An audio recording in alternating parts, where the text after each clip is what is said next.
छान वाटतंय ना आज? हा छान वाटतंय ना. मला अण्णांचं कळा नाही, आज इकडं काय आणलं असं? अहो, वाटलं असेल काही त्याच्यामुळे आले घेऊन. पण इथून नाही कळायचं काय? ते नाही, इथून मागं कधी असं व्यवस्थित बोलले नाही. म्हणजे कधी बी बोलले तरी असं वसकून, म्हणजे असं काय मनात नसल्यासारखं. आज एकदम शांत झालाय माणूस. काय चाललंय काय मनात त्यांचं मला काही कळा नाही. आता होतं जसं वय वाढतं तसं चालती विचार बदलतात. हे ते झालं असेल काय, वाटलं असेल त्यांना न्यावं बाबा आज पोरांना बाहेर म्हणून आले घेऊन. त्यांना वाटलं बाहेर आणले पोरं खुश. माझ्या मनात तर त्यांची मला तर काहीच वाटत नाही. इथून मागं व्यवस्थित बोलले असते, व्यवस्थित राहिले असते, आनंदाने राहिला असतो ना. आणि आता हे सगळं करून काय उपयोग आहे? अहो पण जाऊ द्या ना, तेव्हा नाही निदान आता तरी आहेत मग, आता तरी आनंदात राहायचं. एवढं काय त्याच्यात? काय आता ते फक्त नाराज नाही हो म्हणून आलंय. नाही तशी बी इच्छा नव्हती मला यायची. बरं आईंना बघितलं ना, आईन पण खुश आहेत ना. आई मग जाऊ द्या ना, मग बस ना.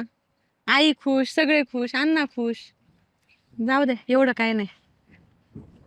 बरं चला, एवढं चांगलं वातावरण झालंय, छान वाटतंय, किती सगळं फ्रेश फ्रेश हॅपी आहेत सगळे घरचे. पण नका मूड खराब करू, काय असेल ते विषय सोडून द्या. चला, अण्णा ते म्हणतात बसले गप्पा मारत दोघंच तिथं. चला.